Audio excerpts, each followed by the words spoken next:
Okay, guys, so episode 2 is going to be focusing on orientation in Blender. Orientation in Blender is a big deal because it sets up orientation for everything else that you do with your mod in game. There's definitely fixes for most things that you mess up when you're orientating, but it's easier if you start with the correct orientation from the beginning. So when I say orientation, I mean there's three orientations when you're 3D modeling. That's X, Y, and Z. Now, I'm just going to make a simple cube. I was messing with some other stuff. It's in the center, but it's not where it would normally spawn. It would normally spawn right on the grid. So as you can see here, here's X, here's Y, here's Z. And if you ever get confused, you can see it there with which way your camera is facing. That little um, gizmo in the bottom moves to which way you're facing. So I'm just going to throw this cube back on the grid there. And when I say back on the grid is 0, 0, 0 to wherever the center of that current object you're on is. So when I say orientation is important, here's why it's important.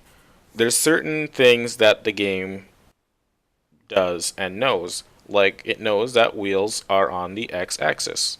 And I should have put my cursor back to the center. And when I say on the x-axis, say this cylinder here is a wheel. Now wheels obviously don't go that way, so I'm going to rotate it on the y-axis 90 degrees. So that is the way that the wheel would need to go. The x-axis needs to go directly through your wheel like that. If it is, say, 90 degrees on the y-axis, your wheel will rotate like that because that is the way it needs to be. It needs to be on the x-axis. So make sure that when you are modeling your stuff, your wheels go on the x-axis. So that means everything else that you model, off of the wheels, you need to model, say, a trailer like this, up, and if I'm just gonna, I'm not actually modeling this, but say I was just modeling a quick trailer, it would need to be up like that above the wheel, and then onward to the front to where the truck would go.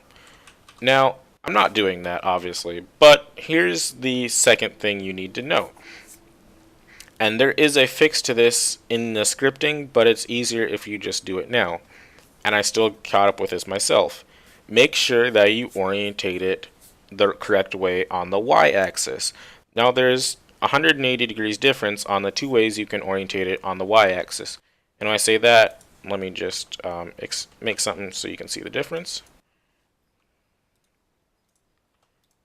So it could be like this on the y-axis, or it could be like this on the y-axis. So you have two choices of the way to do. Now you can fix this in Giants Editor, you can fix it in the script, but it's easier if you were to just fix it now. So what way it needs to be, I'm just going to open this object I have here. It needs to be facing away from the y-axis, and of course I moved away from where I was earlier. It was this here. So I have this hitch from the John Deere 2410 cultivator, and as you can see here, it faces away from the arrow of the y-axis. So if I were to start scripting, or not scripting, modeling, I know that with the wheels here, I need to model up, and with the hitch being over here, I need to model this way, the way I have my cube facing, the way this hitch is facing. So just be mindful of the way that you're modeling and where your orientations end up being with what you model. We'll go into a few more things in episode 2. Or episode 3. I don't exactly know what topic I'll talk about, but there'll be another topic in episode 3.